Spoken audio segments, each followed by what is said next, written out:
Bom dia, meus amados irmãos, sejam bem-vindos a mais uma Escola Bíblica Dominical. Esperamos que tenhamos um bom tempo de aprendizado, que cada irmão possa ser grandemente edificado com a palavra do nosso Deus.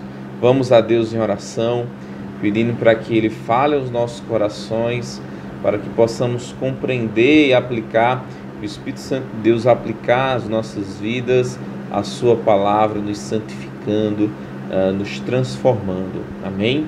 Então vamos orar ao nosso Deus nesse momento.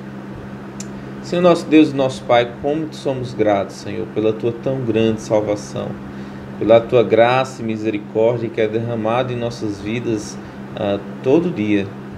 Te louvamos porque Jesus Cristo ali na cruz do Calvário levou a pena que deveria ser colocada sobre mim, sobre cada um dos amados irmãos. Somos gratos por isso. Somos gratos por podermos abrir a Tua palavra e compreender a Tua palavra, ouvir a Tua voz através da Tua palavra, para podermos nos conformar à Tua vontade e o Teu querer. Te pedimos por cada irmão que o Senhor esteja fortalecendo a fé deles, que o Senhor possa levá-los a compreender que todas as coisas estão debaixo do Teu controle, que possamos encontrar satisfação em Ti, unicamente em Ti. Assim te oramos em nome de Jesus. Amém. Amém?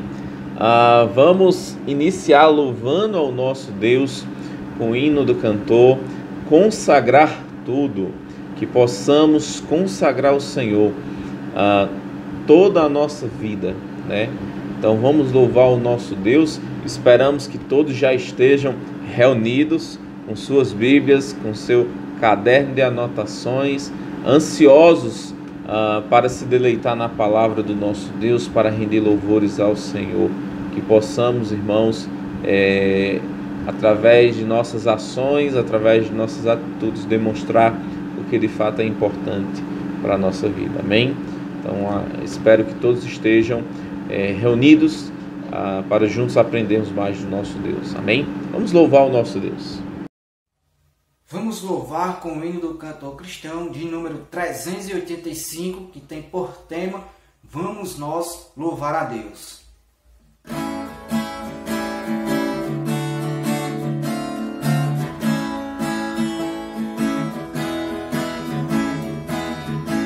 Vamos nós louvar a Deus, vamos ao Senhor de toda luz, Santo, Santo. Cantem, louvem lá nos céus, nosso Deus e Rei Jesus. Exaltado seja Deus, Santo, Santo. Exaltado seja nosso Deus e Pai. Exaltado, para sempre eu exaltai. Cantem, louvem lá nos céus, nosso Deus e Rei Jesus. Exaltado seja Deus, Santo, Santo. Deus, o nosso eterno Pai, Santo, Santo, deu-nos bênçãos por Jesus, vede, vede, ao Senhor glorificai, pois os salvos pela cruz, sim, convosco glória dai, vinde, vinde, exaltado seja nosso Deus e Pai, exaltado, para sempre ao exaltai. Cantem, louvem lá nos céus, nosso Deus e Rei Jesus. Exaltado seja Deus, Santo, Santo. Exaltemos nosso Deus, Santo, Santo. Exaltemos com fervor, hoje, hoje. Tributemos todos nós, hinos santos de louvor. Sim, louvor em alta voz, hoje, hoje. Exaltado seja nosso Deus e Pai, exaltado, para sempre eu exaltai. Cantem, louvem lá nos céus, nosso Deus e Rei Jesus. Exaltado seja Deus, Santo, Santo.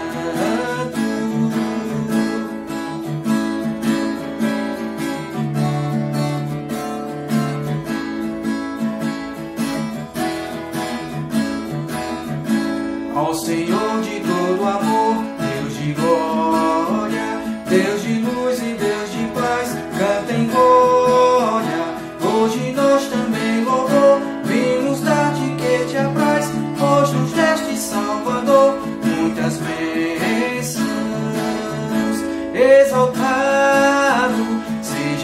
nosso Deus e Pai, exaltado, para sempre ao exaltai. Cantem, louvem lá nos céus, nosso Deus e Rei Jesus, exaltado seja Deus, Santo, Santo.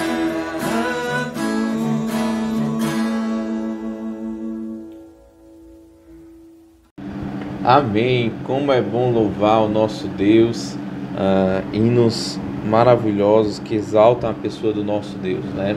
Vamos fazer a nossa leitura em Salmo capítulo 6, gostaria que todos fossem até lá.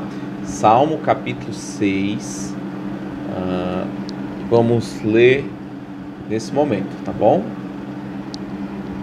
Senhor, não me repreendas na tua ira, nem me castigues no teu furor. Tem compaixão de mim, Senhor, porque eu me sinto debilitado. Sara-me, Senhor, porque os meus ossos estão abalados. Também a minha alma está profundamente perturbada. Mas tu, Senhor, até quando? Volta-te, Senhor, e livra a minha alma, salva-me por tua graça. Pois na morte não há recordação de ti, no sepulcro quem te dará louvor? Estou cansado de tanto gemer, todas as noites faço nadar o meu leito, de minhas lágrimas o alago. Meus olhos de mágoa se acham amortecidos, envelhecem por causa de todos os meus adversários. Apartai-vos de mim, todos os que praticais a iniquidade, porque o Senhor ouviu a voz do meu lamento. O Senhor ouviu a minha súplica, o Senhor acolhe a minha oração. Envergonhem-se e sejam sobremodo perturbados todos os inimigos, retirem-se de súbito, cobertos de vexame. Amém? Que o Senhor possa aplicar a sua palavra ao nosso coração e vamos continuar louvando com um belíssimo cântico, A Culpa Perante Mim. Então vamos louvar o nosso Deus, logo após teremos a continuidade do estudo do irmão Marcos. Então Deus abençoe, vamos louvar o nosso Deus. Graça e paz, amados, iremos entoar um louvor que tem por título Para Sempre com Jesus.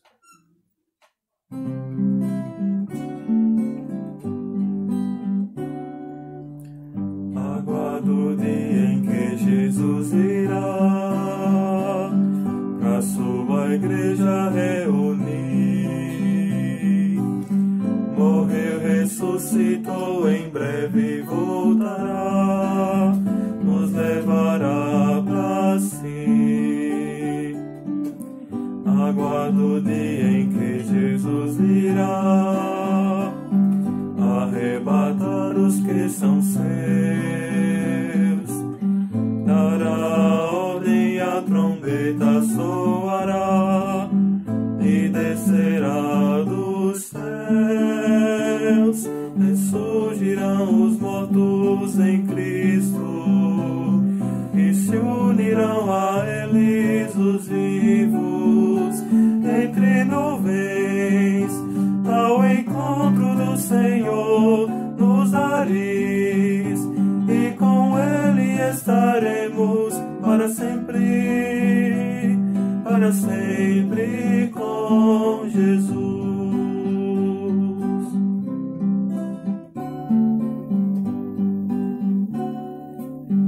A semelhança do Senhor Jesus,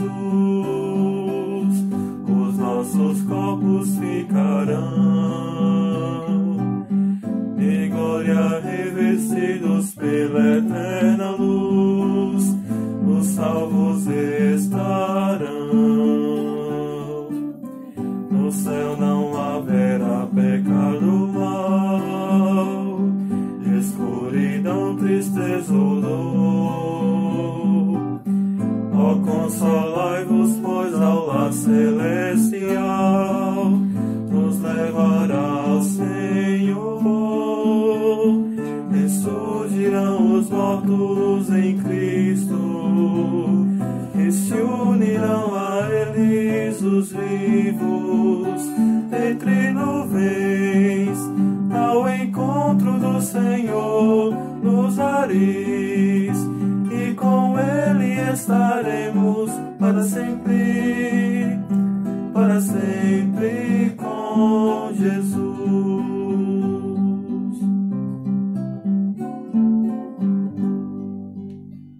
Bom dia, irmãos. Estamos aqui mais um domingo na nossa escola dominical, continuando nossos estudos sobre o Sermão do Monte.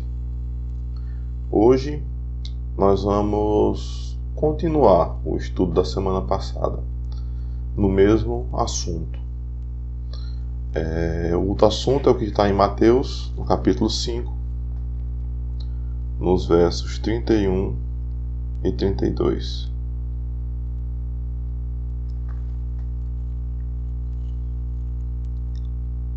Que diz o seguinte: também foi dito: qualquer que deixar sua mulher, que lhe dê carta de desquite.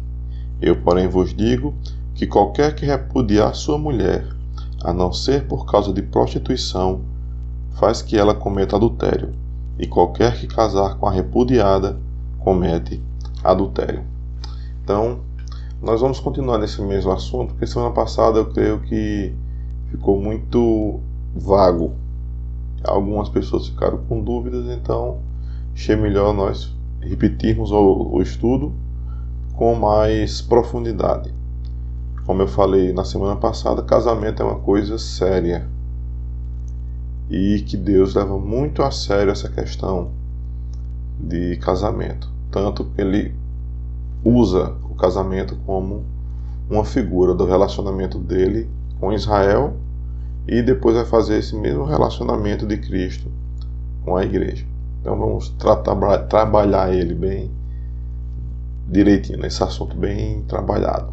Amém? Vamos começar com uma oração. Senhor Deus e Pai, obrigado, Senhor Deus, por tua misericórdia em nossas vidas, por estarmos aqui, meu Deus, para aprender mais de tua santa palavra. Trabalhe em nossas vidas, trabalhe em nosso coração, que possamos compreender e aplicar tua palavra em nossas vidas. Te pedimos e agradecemos desde já, em nome de Jesus. Amém. Então, para ficar mais claro, eu vou dividir esse estudo de hoje em 4 partes. Vamos ver todas hoje, né? Mas vamos dividir em 4 partes. Primeiro, a visão do Antigo Testamento sobre o divórcio. Depois, a visão cristã do casamento e divórcio. Depois nós vamos ver as observações de Paulo. E por último, nós vamos fazer uma aplicação pessoal desse estudo na nossa vida em geral. Amém? Então vamos começar com a visão do Antigo Testamento sobre o divórcio. Então o texto principal está em Deuteronômio, capítulo 24, no verso 1 até o 4, que diz o seguinte: quando um homem tomar uma mulher e se casar com ela, então será que, se não achar graça em seus olhos, por nela encontrar coisa indecente, far-lhe-á uma carta de repúdio e lhe dará na sua mão, e a despedirá da sua casa. Se ela, pois, saindo da sua casa, for e se casar com outro homem, e este também a desprezar, e lhe fizer carta de repúdio, e lhe der na sua mão, e a despedir da sua casa, ou se este último homem que a tomou para si por mulher vier a morrer, então seu primeiro marido que a despediu não poderá tornar a tomá-la, para que seja sua mulher, depois que foi contaminada, pois é abominação perante o Senhor. Assim não farás pecar a terra que o Senhor teu Deus te dá por herança. Então, esse é o texto do Antigo Testamento que oficializa o divórcio. Amém? Então, uma coisa que nós temos que compreender, eu falei disso, vamos só repetir, é que o divórcio já existia na época de Cristo. O divórcio já era um fato. Na época de Cristo, não, desculpe. Na época do Antigo Testamento, antes da lei, o divórcio já acontecia. Só que o divórcio era uma situação simples. O homem não queria mais viver com aquela mulher, ele simplesmente a repudiava, despedia, né? Botava para fora de casa. Não interessava. Então era uma coisa corriqueira e uma coisa comum. Então a lei vem para regular essa situação. Então, o que é que a lei faz? A lei cria um processo legal para essa situação, para a questão do divórcio.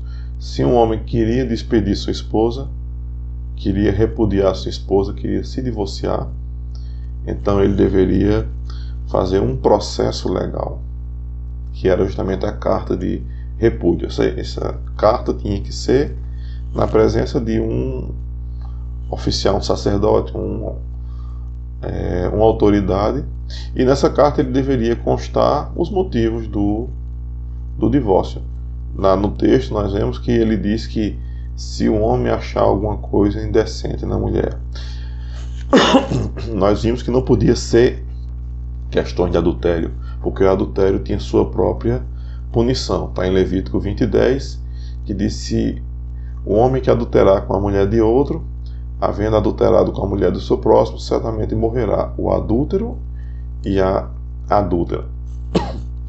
Então não poderia ser adultério essa situação. Essa questão de indecência também não poderia ser no caso de o marido descobrir que a esposa já tinha tido relações antes do casamento, não era virgem antes do casamento. Por quê? Porque também isso também era motivo para a pena de morte. Se o homem descobrisse isso e fosse comprovado, a mulher seria apedrejada. Então não é nenhuma dessas coisas.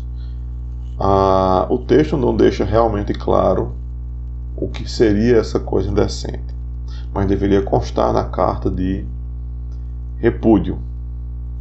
Até porque se depois que o homem repudiasse a esposa e lá na frente ela casasse de novo, ou nesse sentido, se ela casasse novamente, ele poderia acusar ela de adultério, que seria pena de morte para ela. Mas aí ela estava com a carta de repúdio, que mostraria que o motivo de ter sido repudiada não foi isso. Ao mesmo tempo, criava um trâmite legal que dificultava mais esse processo de repúdio. Não era uma coisa chegar, eu vou botar para fora de casa. Então criava todo um processo legal, testemunha, essas coisas, e isso dificultava essa questão do divórcio. E também causava outra situação, é que aquele marido que repudiou a esposa, que encontrou uma coisa indecente e que a repudiou por causa disso, não poderia tomá-la de novo como mulher. Ele disse que seria uma abominação. Até porque se ele diz que não quer mais viver com ela porque há alguma coisa nela que desagradou a ele, ou que era indecente para permanecer com o casamento, então esse mesmo motivo impediria ele de casar com ela novamente. Okay? Então essa questão da carta de divórcio, ela foi para regulamentar essa situação que já existia. Agora, a gente tem que ver que isso não era a ideia de Deus no princípio. Não era nesse objetivo.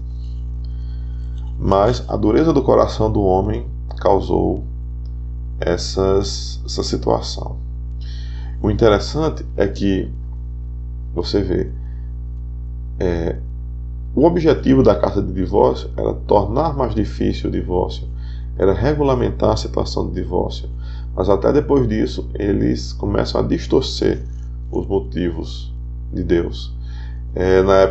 Naquela época na época de Cristo existiam duas correntes rabínicas sobre a interpretação dessa coisa indecente.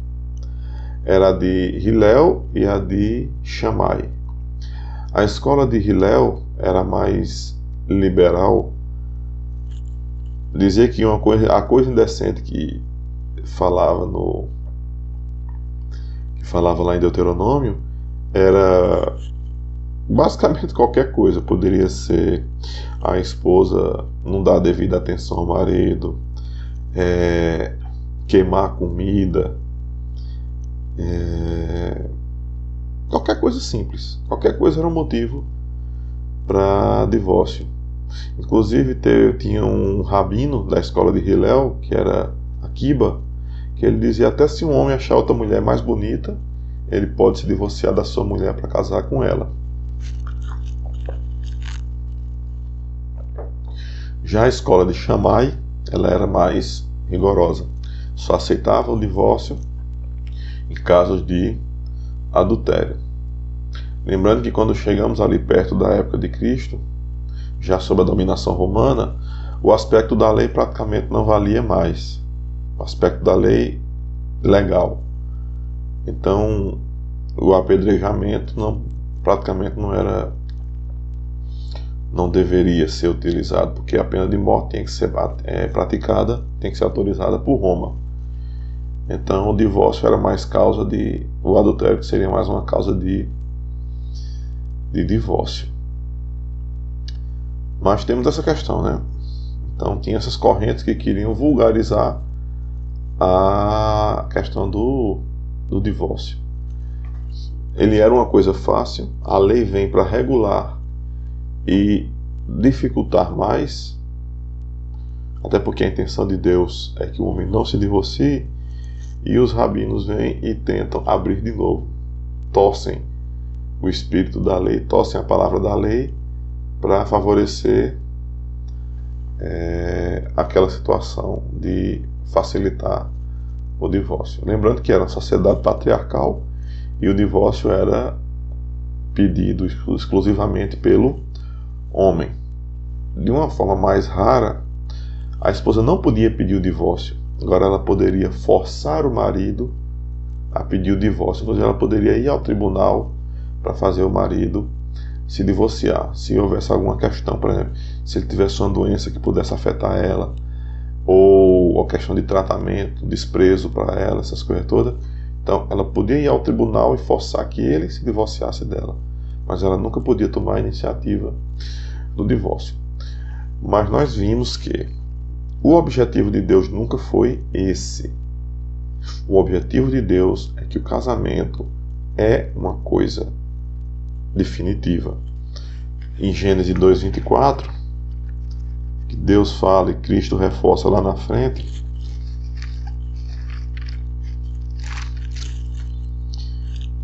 diz: portanto, deixará o varão seu pai e a sua mãe, apegar-se-á à sua mulher, e serão ambos uma carne. Então o objetivo de Deus é que os dois se tornam uma só carne. E tanto é que após essas deturpações da lei e essa vulgarização, Deus acusa Israel, acusa o povo de estar sendo desleais com suas esposas. Em Malaquias, nós vimos isso semana passada, em Malaquias 2,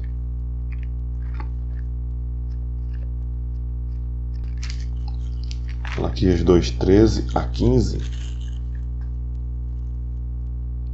diz assim: ainda fazeis isto, cobris o altar do Senhor de lágrimas, de choros e de gemidos, de sorte que ele não mais olha para a oferta, nem aceita com prazer da vossa mão. E dizeis: por quê?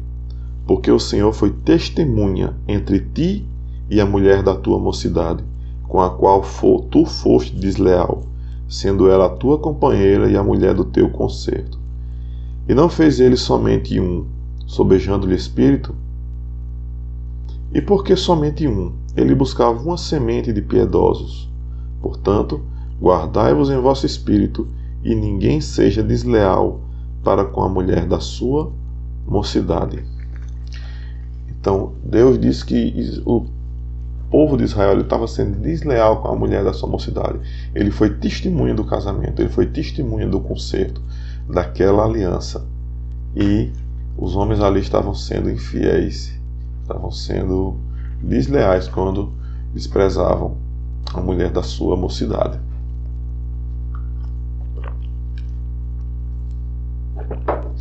Então, basicamente, essa era a visão lá no Antigo Testamento sobre o casamento. O casamento já havia antes da lei. A lei vem para regulamentar o casamento, para proteger a mulher, para tornar mais difícil e evitar o divórcio. Buscar evitar o máximo possível o divórcio. Mas mesmo autorizando, Deus não se agradava do divórcio. Deus não se agradava dessa situação. Inclusive, devido também a essa deturpação que eles fazem da lei para cumprir os seus objetivos. Ok? E aqui nós vamos para a visão cristã. Então aqui no capítulo que nós estamos lendo do Sermão do Monte, de Mateus 5, 31 e 32, Jesus diz que o único motivo que autoriza o divórcio é a prostituição. Aí algumas linguagens vão trazer coisa indecente, outras vão trazer prostituição. Na semana passada nós lemos como adultério. Na verdade, a palavra grega aqui é porneia. E porneia, que deu origem ao nosso termo hoje, pornografia, tem na sua raiz justamente imoralidade sexual, coisa indecente. Poderia abrir, então, seria uma abrangência maior. Incluiria prostituição, incluiria imoralidade sexual, incluiria o adultério. No dia de hoje poderia incluir até o ato de ver a pornografia. Então, essa coisa indecente, segundo Cristo fala, seria um motivo para o divórcio. Porém, ele vai falar lá em Mateus 19,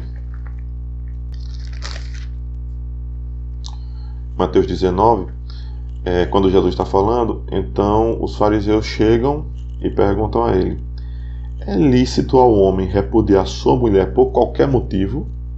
Aqui eles estavam defendendo a escola de Hillel, aquela que diz que qualquer motivo seria justo para o homem desprezar a esposa. A interpretação que eles faziam da lei, essa escola de Hillel. Então, é lícito ao homem repudiar sua mulher por qualquer motivo? Aí Jesus vai dizer o quê? Ele, porém, respondendo, disse-lhes: não tendes lido que no princípio o Criador os fez macho e fêmea? Foi o que nós lemos lá em Gênesis 2:24. E disse: portanto, deixará o homem pai e mãe, se unirá à sua mulher, e serão os dois uma só carne. Assim não são mais dois, mas uma só carne.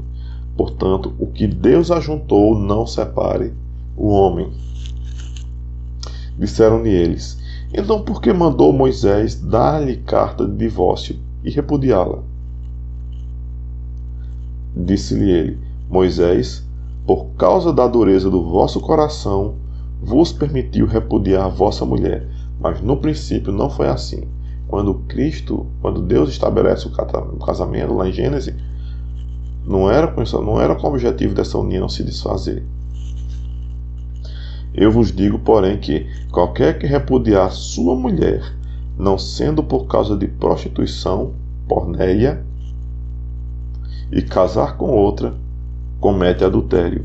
E o que casar com a repudiada também comete adultério. Disseram-lhe seus discípulos: se assim é a condição do homem relativamente à mulher, não convém casar-se. Ele, porém, lhes disse: nem todos podem receber essa palavra, mas só aqueles a quem foi concedido. Porque há eunucos que assim nasceram do ventre da mãe, há eunucos que foram castrados pelos homens, e há eunucos que se castraram a si mesmos por causa do reino dos céus. Quem pode receber isso, que o receba. Então aqui Jesus está dizendo o quê? A única coisa que poderia acabar o casamento, justificar o casamento, seria, a única exceção seria a prostituição ou a porneia, a imoralidade sexual, essa situação de infidelidade, vamos dizer assim. Porque a prostituição, a infidelidade e o adultério, todos eles são adultério no coração. Então tudo isso abrangeria o adultério. Agora é interessante nós vermos também que Jesus também fala sobre o casamento em Marcos. Está lá em Marcos 10, do 1 ao 12. Eu não vou ler, mas quem quiser pode ir lá ler depois. E em Lucas, no 16, 18. E o interessante é que nesses dois textos, de Lucas e de Marcos, não consta essa exceção de divórcio, de prostituição, né, da porneia. Então, nesses dois textos, ele diz simplesmente que o homem e a mulher é um casal e que se divorciar, e se eles se separarem e se casarem novamente, os dois estarão cometendo adultério. Então, ele não relata essa exceção lá em Lucas e nem relata essa exceção lá em Marcos. Então, para você ver que era uma exceção bem rigorosa. Mas lá na frente a gente fala um pouquinho mais sobre isso. Mas tinha essa situação. Tinha essa observação, né? Então, quando Deus está lá e a interpretação que eles faziam do adultério, é que a gente tem que dizer o seguinte: isso é uma exceção. O que Deus falou lá em Coisa Indecente, o que Cristo está falando em porneia, é uma exceção que pode ser um motivo para o divórcio. Mas não é. Cristo não está dizendo que se acontecer isso, você deve se divorciar. Era uma exceção. Era uma, vamos chamar de brecha para acabar o casamento. Mas não era uma ordem para acabar o casamento se aquilo acontecer. Meu marido, a minha esposa me traiu, então eu vou me divorciar dela. Chegamos nisso lá na frente. Mas era, como eu disse, é somente uma exceção, caso fosse necessário. Então, essa é a visão de Cristo, o que ele determina sobre o casamento. O casamento é uma união indissolúvel, deve ser indissolúvel, porque homem e mulher se tornam uma só carne. Então, a única coisa que poderia acabar, a única exceção que poderia acabar esse casamento, que está lá, que está inclusive apenas em Mateus, é justamente a imoralidade, a porneia, que pode ser pornografia, imoralidade sexual diversa, adultério. Então, é isso aí. Quando nós vamos mais para frente, lá em 1 Coríntios,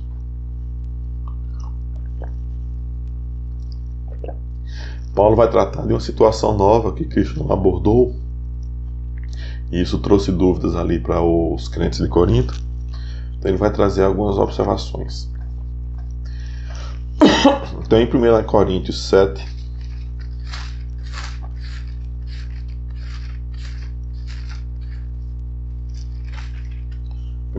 capítulo 7, no primeiro versículo está dizendo: ora, quanto às coisas que me escrevestes, bom seria que o homem não tocasse em mulher. Então, nesse capítulo 7, Paulo está respondendo dúvidas que os irmãos de Corinto trouxeram sobre casamento e divórcio, casamento no geral. Então, Paulo aqui vai responder, que ele não está formulando uma doutrina, ele está respondendo questões baseado nas palavras de Cristo e no próprio Espírito que habita nele, né? Que também diz que ele tem o Espírito de Deus, e Paulo tem o Espírito de Deus e também fala por inspiração dele. Então, os questionamentos que os crentes fazem lá em Corinto são: primeiro, se o homem e a mulher devem ser celibatários, eles devem ficar sem casar. Aí Paulo vai argumentar o quê? Depende de você. Paulo diz: se fosse por causa de tudo isso, seria bom que o homem não se casasse. Seria bom que a mulher não se casasse. Mas ele está dizendo também que isso depende de cada um. Ele dizendo que ele tinha condição, né? Para ele isso era possível. Ele vivia nessa condição. Então, se o homem pudesse viver quisesse viver sem se casar, ele poderia viver sem se casar. A mulher também. Agora, por causa da prostituição, cada um que eles se casassem. Ou seja, se um homem não consegue viver sem um relacionamento, então ele deve se casar para evitar a prostituição. Porque a única forma legal de, vamos dizer assim, para Deus, de relacionamento íntimo entre um homem e uma mulher é dentro da estrutura do casamento. O relacionamento sexual fora da estrutura do casamento é prostituição para Deus. Então, o que é que Paulo dizia? Se você consegue viver, se você não se abrasa, se você não tem necessidade, você pode viver sozinho. Mas se você tem necessidade, você se casa. Um não é melhor do que o outro. Viver celibatário não é pecado. Casar não é pecado. Agora, ter relacionamentos sem ser casado, isso era pecado. Por isso que Paulo diz, para evitar a prostituição, é melhor se casar. Se não pode se conter, se casem. E até nas observações do casamento, Paulo vai falar sobre isso, mas lá na frente a gente vai ver isso aí. Então isso fica a critério de cada um. Se você conseguir se conter, viva solteiro, não tem problema. Se você não consegue, se case. Agora lembrando que o casamento traz obrigações que devem ser seguidas pelos casais cristãos. Que é o quê? Então vamos ver em Colossenses 3,18. Colossenses 3,18 diz do 18, vós mulheres estáis sujeitas a vosso próprio marido, como convém no Senhor. Vós maridos, amai a vossa mulher e não vos irriteis contra ela. 18 e 19. Então, o casamento tem obrigações. Uma delas é que a mulher deve estar sujeita ao marido, como convém no Senhor, e que os maridos devem amar suas esposas e não devem se irritar com elas. Outra ordem está lá em Pedro, 1 Pedro 3, do 1 ao 7, que diz assim: semelhantemente vós mulheres, sede sujeitas a vosso próprio marido, para que também, se algum não obedece à palavra, pelo procedimento da sua mulher, seja ganho sem palavra. Ou seja, se o marido é descrente, pelo testemunho da esposa, ele poderia ser salvo. Considerando a vossa vida casta em temor, o enfeite delas não seja o exterior, no frisado dos cabelos, no uso de jóias de ouro, na compostura de vestes, mas o homem coberto no coração, no incorruptível trajo de um espírito manso e quieto, que é precioso diante de Deus. Porque assim se adornavam também antigamente as santas mulheres, que esperavam em Deus e estavam sujeitas ao seu próprio marido. Como Sara obedecia a Abraão, chamando-lhe Senhor, da qual vós sois filhas, fazendo bem, não temendo nenhum espanto. Igualmente vós, maridos, coabitai com ela com entendimento, dando honra à mulher como vaso mais fraco, como sendo vós os seus co-herdeiros da graça da vida, para que não sejais impedidas as vossas orações. Então até a mulher deveria ser sujeita, mas o marido tinha que ter todo o zelo com a esposa, porque isso poderia, se assim não fosse, as próprias orações dele seriam impedidas. Então, Paulo está dizendo que casar não é pecado, que os homens e mulheres que não conseguem viver em celibato devem se casar para evitar a prostituição, mas que o casamento traz essas obrigações. Agora, Paulo também, voltando ao capítulo 7 de 1 Coríntios, então, Paulo está dizendo aqui o quê? Que no verso 10, 7 e 10, diz assim: todavia aos casados mando, não eu, mas o Senhor, que a mulher não se aparte do marido. Se, porém, se apartar, que fique sem casar, ou que se reconcilie com o marido, e que o marido não deixe a mulher. Então, o que é que aqui está dizendo? A mulher não deve deixar o marido não deve deixar a mulher. A gente lembra o quê? Lá em Israel, só o marido podia pedir o divórcio. A mulher não podia. Só que aqui em Corinto, Paulo está falando para gentios também. E nas leis romanas, tanto a mulher quanto o homem poderia pedir o divórcio. Agora Paulo está dando aqui a orientação de quê? Em 7:10. Está dizendo que o homem não deixa a esposa e a esposa não deixe o marido. Ou seja, não é para se divorciar. E caso se separem, que se reconciliem. Então aqui Paulo não está autorizando um novo casamento. Paulo está dizendo o quê? Que se separarem, caso se separem, que se reconciliem. Agora, qual é a situação? A situação agora é: e se o cônjuge for descrente? Aqui era uma situação nova. Cristo não tinha falado sobre isso nos seus ensinos. Aí os coríntios perguntam a Paulo. Não é que eles estão perguntando o quê? Se eu me casar com um descrente, posso me separar depois? Não. Ele está dizendo aqui: casais que se casaram enquanto descrentes devem continuar casados. O argumento seria que um dos cônjuges se converte. Então essa união agora não é desagradável a Deus. Não é um casamento, não é um julgo desigual. Ao que é que Paulo está dizendo? Se vocês já eram casados e um dos cônjuges se converte, se o outro cônjuge, que é descrente, consente em viver, em manter o casamento, então vocês têm que manter o casamento. Vocês têm a obrigação de manter o casamento. A união não se torna impura porque um é descrente. Mas ao contrário, diz que o marido santifica a mulher descrente, a esposa santifica o marido descrente.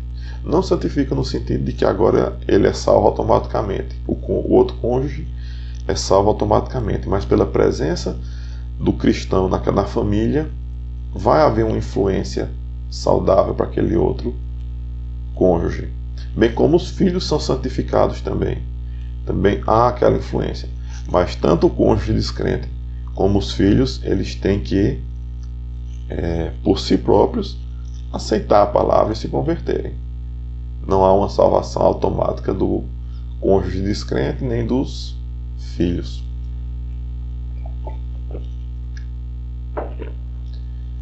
Então, Paulo diz que nessa situação de haver um casamento em que um dos cônjuges se converteu, agora é cristão e o outro não é, se o descrente consente, eles devem viver em união.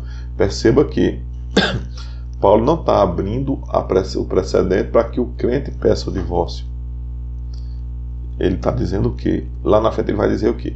Se o cônjuge descrente, no verso 15, mas se o descrente se apartar, aparte-se, porque nesse caso o irmão ou irmã não está sujeito à servidão, mas Deus chamou-nos para a paz.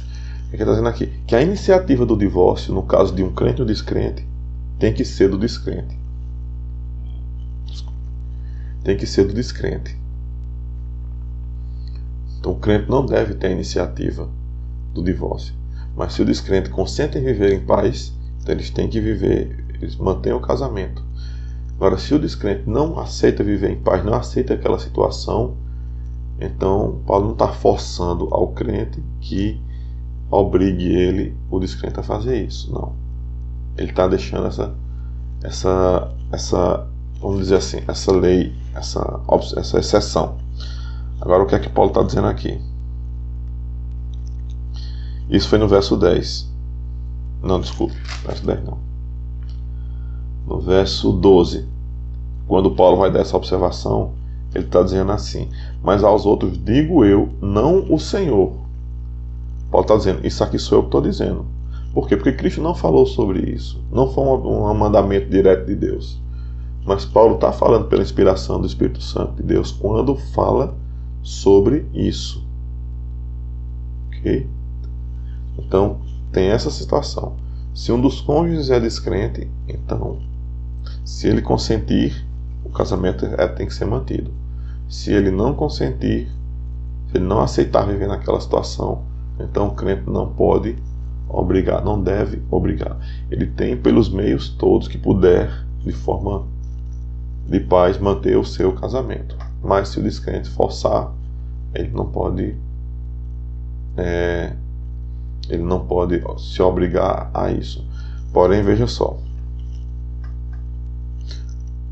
Paulo silencia quanto a se o descrente se apartar, o crente pode se casar de novo. Tem comentaristas que vão dizer que sim, tem comentaristas que vão dizer que não. Paulo simplesmente não disse nada sobre isso. Paulo só diz que o casal crente, se divorcia,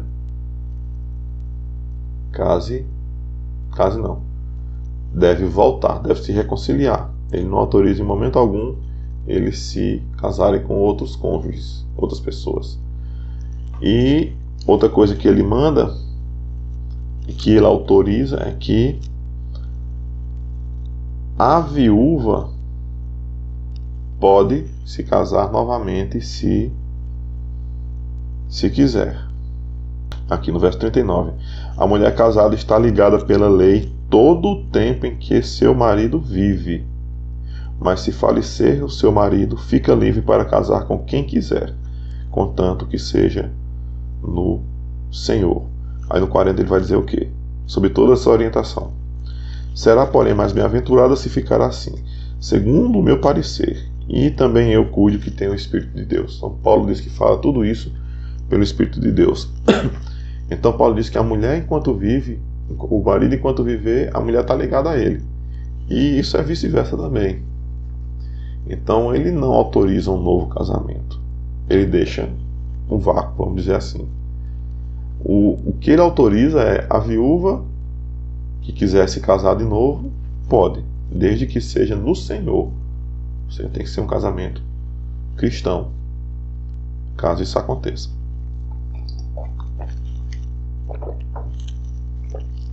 Ok? Então, essas são as observações que Paulo vai trazer. Então, resumo das observações de Paulo. Casais crentes não devem se separar. E se separarem, devem se reconciliar. Casais no qual um dos cônjuges é descrente após o casamento. Ou seja, se depois do casamento um dos cônjuges se converteu e o outro não. Então Paulo diz que se o descrente consente em viver em paz, vocês têm que viver em paz, tem que continuar o casamento. Mas se o descrente não aceita aquela situação, então vocês podem se separar. Mas ele em momento algum está autorizando, dizendo, caso o descrente queira se separar, você está liberado para casar de novo com um crente. Paulo não deixou isso aberto. Como eu falei, alguns comentaristas dizem que pode, outros dizem que não pode. Paulo simplesmente silencia. Então, depois de tudo isso, vamos fazer uma aplicação, uma compreensão geral desse ensinamento para nós cristãos. Ok? Vamos lá. Então, nós vimos o quê? O intuito, o objetivo de Deus desde o princípio foi que o casamento fosse indissolúvel. Gênesis 2:24. É até a morte. Os dois agora são uma só carne.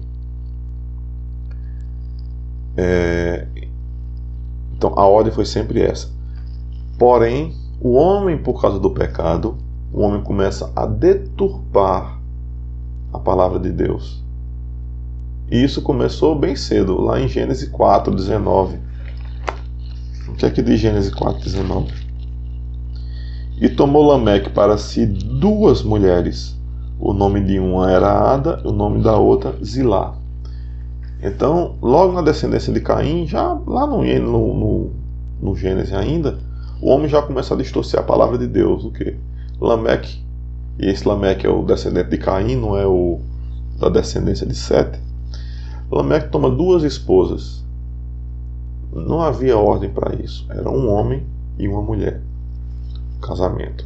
Os 2 se tornam uma só carne. Não fala em 3. Mas já ali o homem começa a distorcer a palavra de Deus. Começa a distorcer a vontade, a ir de encontro à palavra de Deus. Então, depois o homem institui o divórcio. Ou seja, já acaba com a indissolubilidade do casamento. Já se autoriza a repudiar sua esposa, a desprezar sua esposa. Então Deus chega e diz: vocês querem o divórcio? Tudo bem, mas vai ter que ser dessa forma, e não pode ser de qualquer jeito, e nem por qualquer motivo. Então ele institui lá a regra lá de Deuteronômio 24. Agora, o interessante, tanto que Deus tinha zelo pelo casamento, que ele coloca, olha, 2 coisas interessantes. Em Deuteronômio 22, ele coloca 2 observações, 2 situações. A partir do 13, ele coloca o quê? O homem, se o homem chegasse e dissesse: eu me casei com minha esposa pensando que ela era virgem, mas ela não era. Quer dizer que antes do casamento ela teve relações com outro homem. Em Israel isso era prostituição. Era pena de morte, apedrejamento. Então, se o homem chegasse e dissesse: minha esposa não era virgem quando eu casei com ela, ela cometeu prostituição, então aquilo seria levado a um tribunal, a um julgamento. Se fosse comprovado que ela fez aquilo, ela seria apedrejada, porque cometeu prostituição. Agora, se comprovasse que não foi verdade, que foi mentira, então o homem teria que pagar uma multa e não poderia nunca mais se divorciar dela. Então o divórcio não seria mais opção para aquele homem. Então aquele casamento não teria mais uma possibilidade de divórcio. No mesmo capítulo 22 de Deuteronômio 22, mas no verso 28, ele fala sobre uma situação, que é o quê? Se um homem tiver relacionamento com uma virgem que não é desposada. Veja só, existiam virgens desposadas, é aquela que já tem um compromisso do casamento, certo? Maria e José.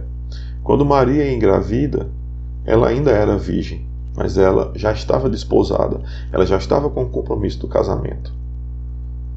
Por isso que José quis deixá-la secretamente, porque nesse caso, no caso da lei, ela poderia ser apedrejada, porque ela já era desposada e engravidou não do marido. Por isso que José queria fazer uma forma de deixar ela, mas sem prejudicá-la. Mas nesse texto aqui, em Deuteronômio 22, diz o quê? Existem as virgens não desposadas, ou seja, aquela virgem, aquela mulher, aquela jovem virgem, que não tinha nenhum compromisso de casamento. Então, se ela se relacionasse com um homem e fosse descoberto, então, como ela não tinha nenhum compromisso, ela não seria apedrejada. Mas é como se aquele relacionamento fosse a consumação de um casamento. Ou seja, se fosse descoberto que aquele homem teve relações com aquela jovem virgem que não era comprometida, então ele deveria pagar uma multa ao pai dela, 50 ciclos, 50 peças de prata, eu acho. E ele não poderia mais se divorciar dela, em momento nenhum da vida. Então, tinha essas observações que Deus coloca, que é no caso, porque são 2 situações de quê? De que um homem estaria tentando prejudicar uma mulher. O primeiro, porque acusou a esposa de uma coisa que poderia levá-la à morte, se fosse falso, se fosse verdadeiro no caso. E no segundo,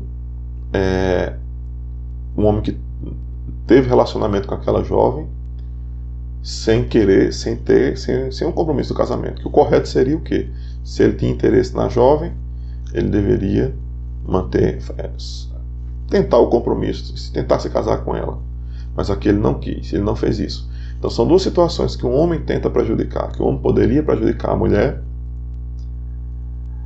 Então ele não pode mais se divorciar dela nessas situações. Porque olha a situação. No caso do segundo caso, a jovem não é comprometida, mas se ela ela teve um relacionamento com aquele homem, e se aquele homem não quisesse se casar com ela, tivesse abandonado ela, e lá na frente ela se casasse, e o marido, aí seria a primeira situação, o marido descobrisse que ela não era mais virgem, então ela seria morta por causa daquilo. Então Deus está dizendo o quê? Aquele homem que teve relações com ela, que foi o primeiro homem dela, então agora ele tem a obrigação de casar com ela. E em momento nenhum da vida ele pode mais se divorciar dela. Então olha o cuidado que Deus tinha com o casamento, com isso.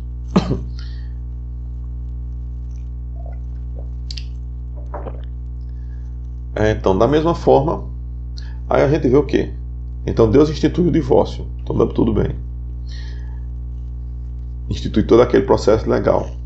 Mais uma vez, os líderes religiosos vão deturpar esses ensinamentos, como a gente falou lá da escola de Hillel. Tem que ter um motivo? Tem. Tudo bem. Vai ser qualquer motivo. Queimar comida, não lavou a roupa, conversa muito dentro de casa, qualquer coisa. Qualquer coisa vai ser a coisa indecente que está lá em Deuteronômio 24. Então, Deus se aborrece com o povo. A gente vê isso lá em Malaquias 2, que nós já lemos, que Deus se aborrece quando o homem abandona, é desleal com a mulher da sua mocidade. Então, agora Cristo vem e traz uma mensagem focada no espírito da lei. Não mais no cerimonial, não mais no jurídico da lei, mas no espírito da lei. E o espírito da lei é amor. O espírito da lei é perdão. O espírito da lei é uma convivência pacífica, uma convivência harmoniosa entre irmãos. Então, nesse espírito da lei, Cristo vai trazer que esse casamento ele deve ser indissolúvel. Ainda que ele traga aquelas exceções, o objetivo é que ele seja indissolúvel. Em Mateus 6, lá na oração do Pai Nosso, a gente chama do Pai Nosso, né? Mateus 6:12 diz o quê? Perdoa-nos as nossas dívidas, assim como nós perdoamos os nossos devedores. Nós devemos perdoar aqueles que nos ofendem da mesma forma que Deus nos perdoa. Ou o contrário, Deus deve nos perdoar da mesma forma que nós perdoamos aqueles que nos ofendem. A gente tem que lembrar que Deus já nos deu o perdão. Deus já nos perdoou. Quando nós aceitamos, Deus primeiro nos amou, antes de nós aceitarmos. E agora, depois que nós aceitamos, Ele perdoa os nossos pecados e nos dá a vida eterna. É o perdão supremo. Ele nos perdoou e nos livrou do inferno. Então diz que nós devemos amar, nós devemos ser como Cristo. O que é que Paulo fala? Sede meus imitadores como eu sou de Cristo. E aí nós vamos lá para um capítulo importante, 1 Coríntios 13.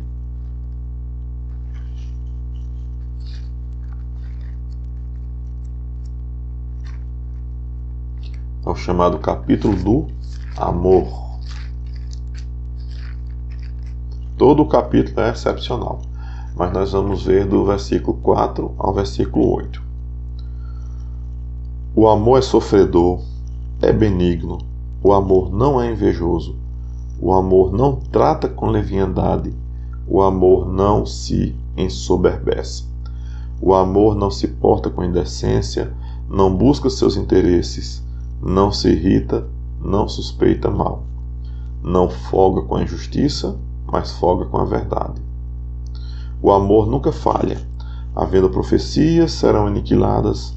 Havendo línguas, cessarão. Havendo ciência, desaparecerá. O amor é supremo. O amor perdoa. O amor não suspeita mal. O amor suporta tudo. O amor é a base. E o amor tem que ser a base do casamento. Se um casal quer se casar, tem que ser em amor. E o amor tem que superar todas as dificuldades. Então, o que é que Paulo está dizendo? O que é que Paulo fala do amor?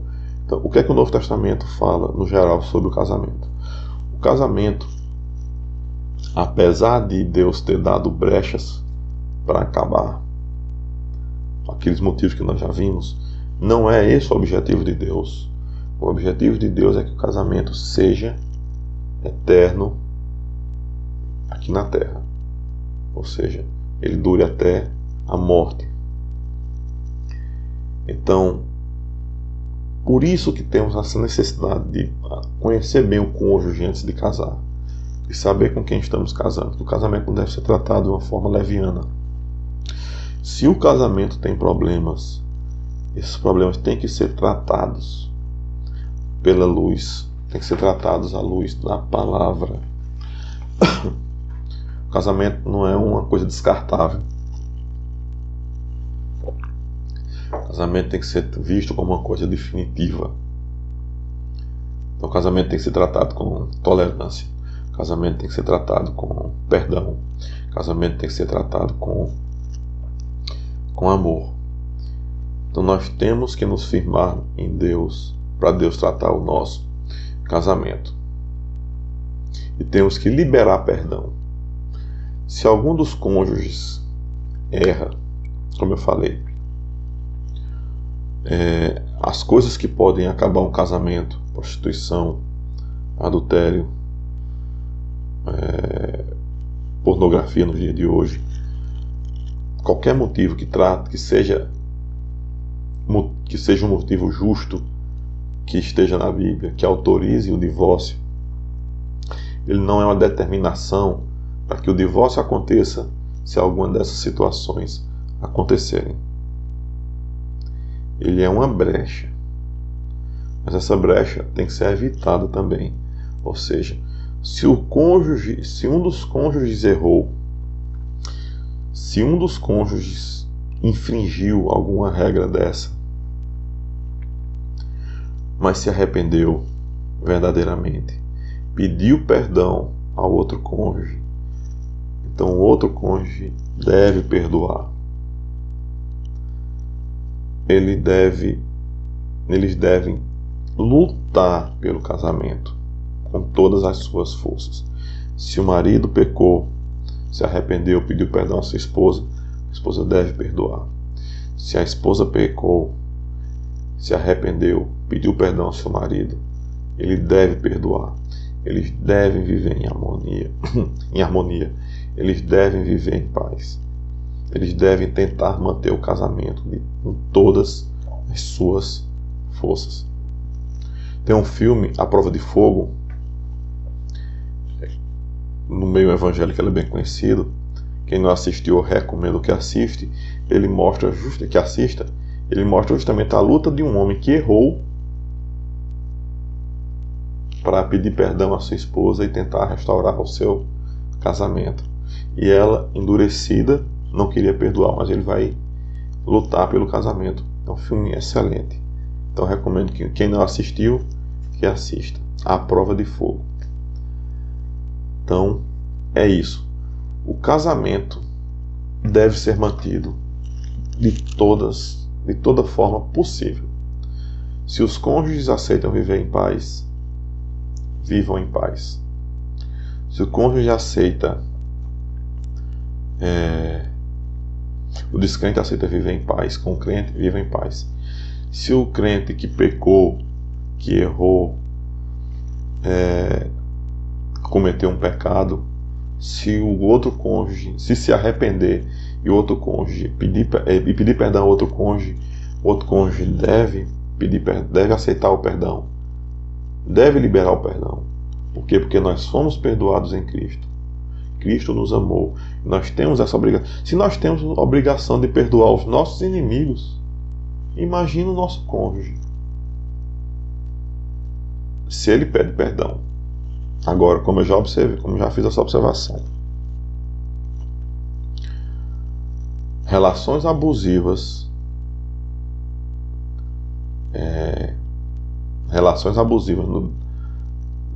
não são, como é que eu coloco? O casamento deve ser mantido de todo esforço possível. Agora, se existe uma relação abusiva de um homem contra a mulher, ou até da mulher contra o homem, de agressão, de violência, essas coisas todas, então é necessário que isso seja tratado da forma legal. Paulo diz que ninguém é obrigado a viver em escravidão. Então, se há violência do homem contra a mulher, se há violência da mulher contra o homem, isso deve ser levado às questões legais. Isso é questão legal, é de lei, é jurídico. E Paulo disse que nós devemos obedecer às autoridades. Então, percebam bem o que eu estou dizendo. O casamento, no caso do pecado onde o cônjuge se arrepende e pede perdão, se ele se arrependeu e pediu perdão, o casamento deve ser, o cônjuge deve perdoar e o casamento deve ser restaurado. Mas no caso de uma relação abusiva, isso tem que ser tratado das formas legais. Não é motivo de dizer que o marido espanca a esposa, mas ela tem que aceitar porque ela é uma crente.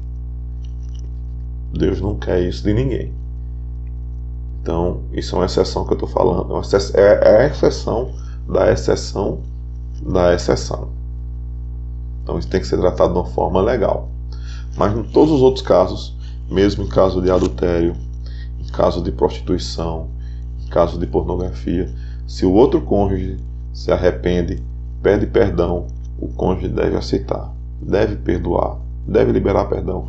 Por quê? Porque aquele casamento deve ser restaurado. O amor deve prevalecer acima de tudo. Amém? Então, esse foi o nosso estudo, reiterando o estudo da semana passada, reforçando o estudo da semana passada. Amém? Então, mais uma vez, aquelas recomendações. Aos jovens que não casaram ainda, pensem muito bem antes de casar.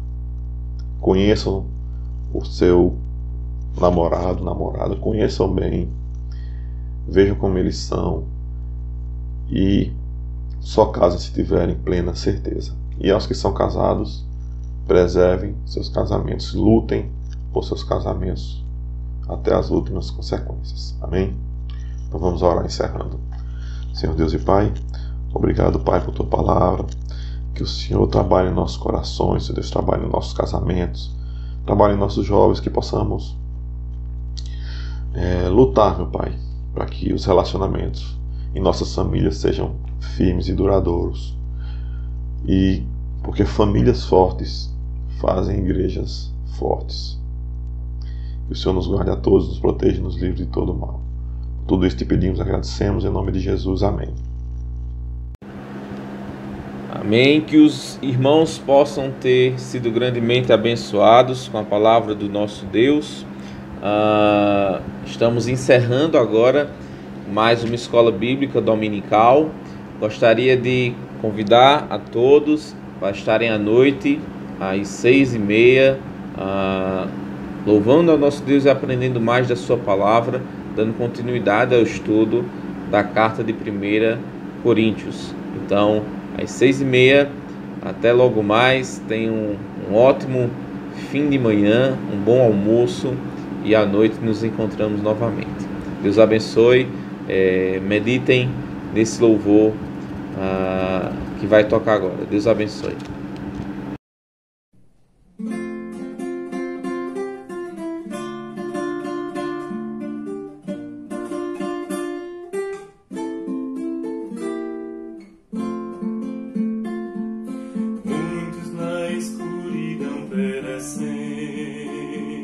Sem mirar a gloriosa luz, nesta terra multidões carecem, conhecer da graça de Jesus.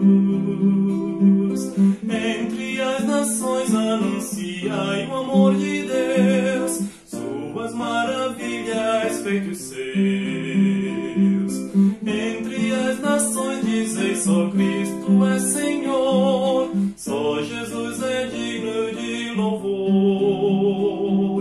Onde não existe verdadeira adoração, há um campo para a pregação. E depois ao mundo o evangelho proclamai, entre as nações anunciai. Crentes, expressai em vossa vida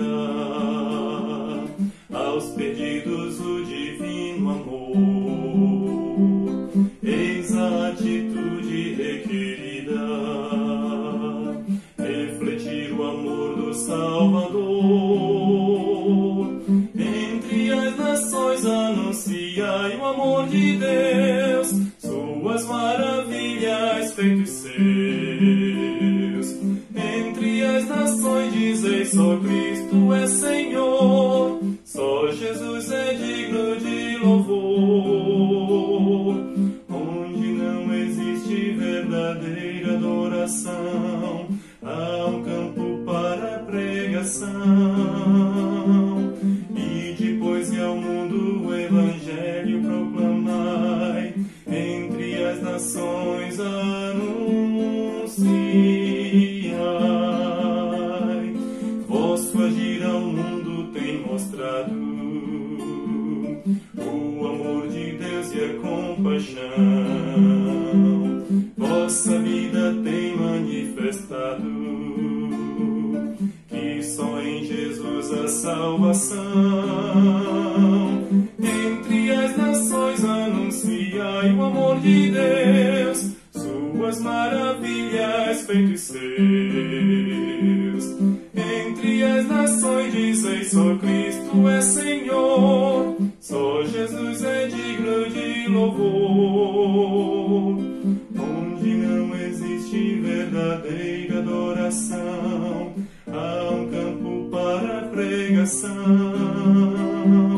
E depois ao mundo o evangelho proclamai, entre as nações